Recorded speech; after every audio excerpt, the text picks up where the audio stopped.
Dans l'Égypte ancienne, le Nil était le seul moyen de transport pour les longues distances. Hommes, marchandises, obélisques, pierres pour l'édification des monuments, tout voyageait par le fleuve.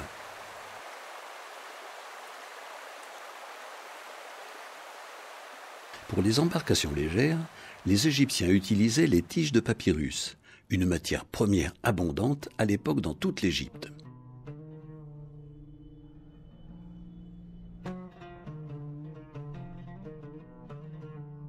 Ces bateaux ont été souvent représentés sur la grande mosaïque de Palestrina en Italie ou encore sur un manche de lampe à huile alexandrine du IIe siècle après Jésus-Christ.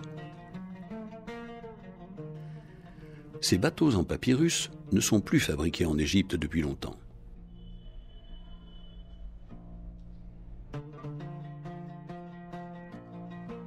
Pour les retrouver, il faut remonter le cours du Nil jusqu'en Éthiopie.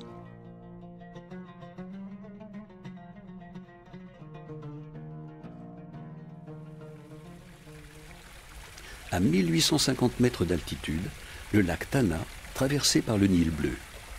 D'une circonférence de près de 400 km, il atteint en son centre 14 mètres de profondeur.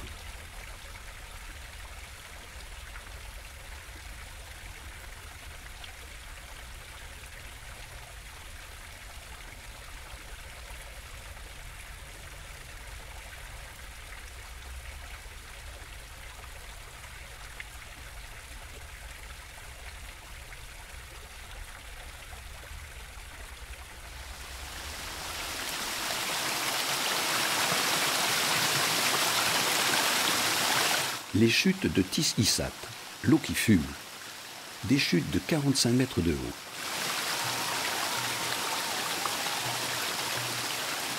Sur les rives de ce lac, tels des crocodiles se chauffant au soleil, des bateaux en papyrus sont encore fabriqués et utilisés. En Éthiopie, l'embarcation se nomme Tankwa.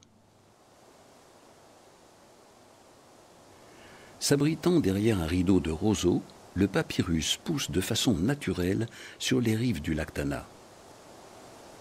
Sa silhouette, fragile, avec son ombelle sensible au vent, se repère facilement, même si elle ne se trouve pas exactement en front de rive.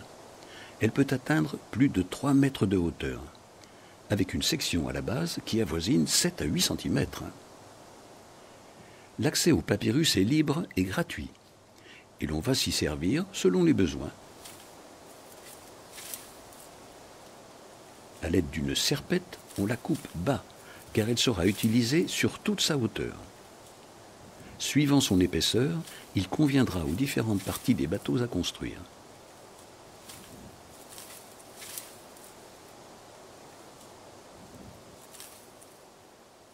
Les habitants du lac Tana exploitent habilement depuis des millénaires les ressources naturelles de leur région et notamment sa flore. Dans les ateliers où les différentes générations s'activent, les femmes âgées, assises à même le sol, fabriquent des paniers multicolores en roseau. Et les enfants, des maquettes de Tankwa qu'ils proposent aux rares touristes.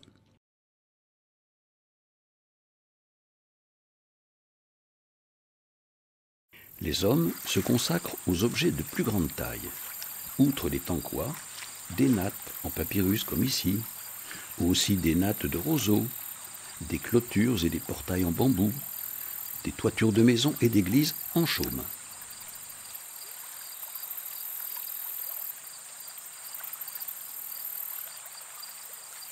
Les chantiers sont répartis tout au long des côtes du lac, des presqu'îles et des îles. Ils se repèrent difficilement car ils ne nécessitent pas d'installation particulière et ne laissent pas de traces. En séchant, la couleur du papyrus change en quelques jours, passant de vert à lit de vin, surtout dans les parties basses, pour finir par un jaune pâle.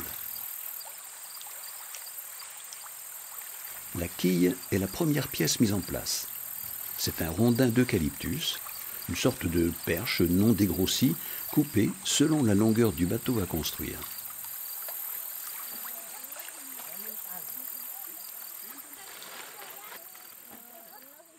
Autour de cette pièce médiane, des fagots de papyrus sont liés de manière symétrique, à bâbord et à tribord sur toute la longueur.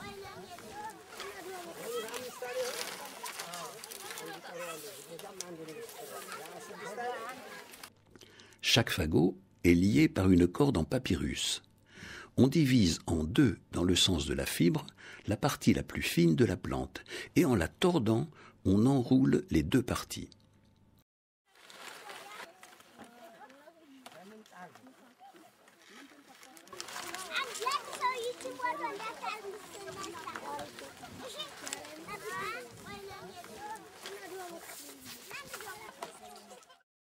Les fagots seront ensuite liés entre eux par le même moyen. Mais de plus en plus, la corde en papyrus est remplacée par une simple ficelle en plastique, dont la robustesse permet une plus longue vie au bateau.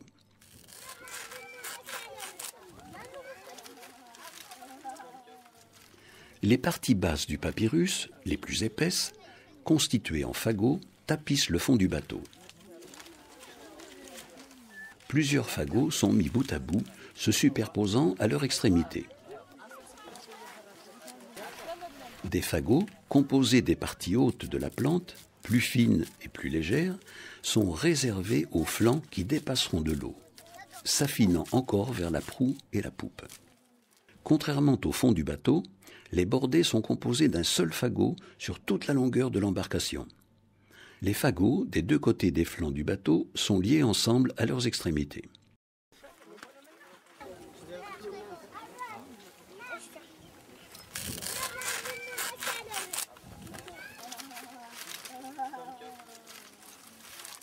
À la poupe, ils sont cassés afin de prendre une courbure plus élevée.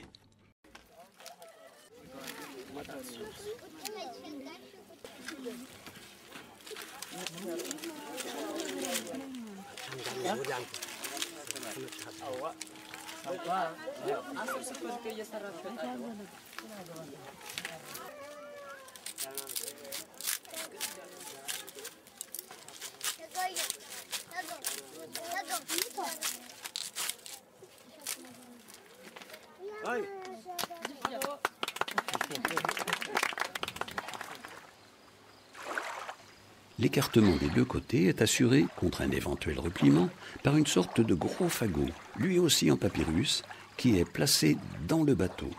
C'est là que s'assoient les marins, sièges ramenés sous eux. Lorsqu'ils débarqueront, ils enlèveront ce coussin mobile du bateau afin de le faire sécher.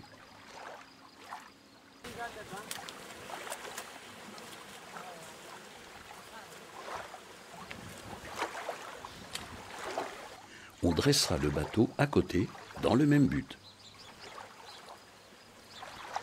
Pour accéder plus aisément au lac, les habitants ont dégagé des tonnes de pierres, aménageant d'étroits passages d'environ 2 mètres de large. Ce travail titanesque a permis de dégager des rampes pour la mise à l'eau et la remontée des tanquoises, ainsi que les cargaisons dont ils seront chargés. Quelle opposition entre le poids plume de ces esquives de papyrus et les tonnes de roches volcaniques ainsi déplacées. La taille des tanquois est variée, adaptée à leur usage.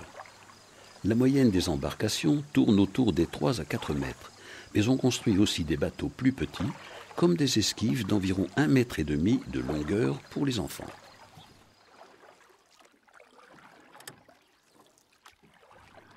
Les monoplaces, utilisés pour la pêche, sont un peu plus grands, tandis que les biplaces sont de l'ordre de 4 mètres. Le poids des tanquoises est un autre élément remarquable. Un esquif biplace de 4 mètres de longueur ne pèse que 20 à 30 kilos.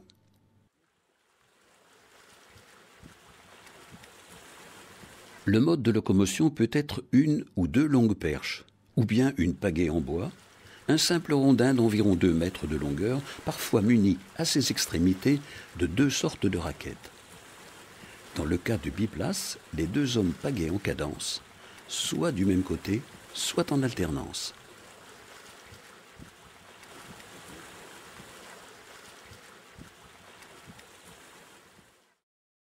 Les tanquois, prêtes pour la vente, peuvent être facilement reconnus. Les 2 flancs sont repliés l'un vers l'autre et le bateau ainsi fermé par des cordes.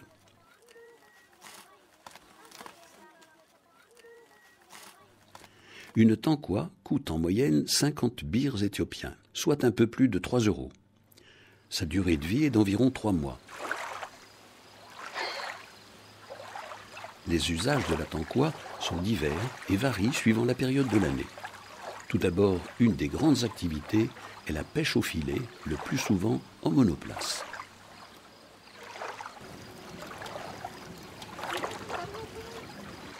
Le transport est aussi l'une des utilisations de la tankoua. En fin d'après-midi, l'on croise souvent de longs et lourds biplaces qui dépassent à peine au-dessus de la surface. Leur cargaison est composée la plupart du temps de bois de chauffage.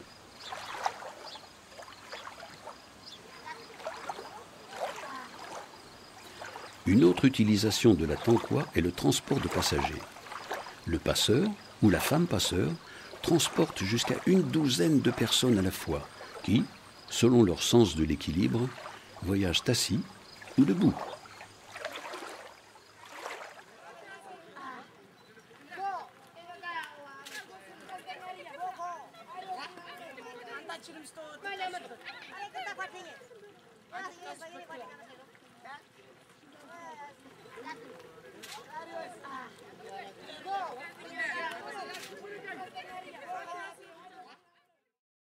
Cette activité joue un rôle important dans la région, mobilisant des milliers d'hommes et de femmes dans le respect d'une économie et d'une écologie d'échanges millénaires qui a subsisté jusqu'à nous. On ne peut que souhaiter longue vie à la tankoua, à sa silhouette frêle et pourtant si résistante sur les eaux vives du lac Tana.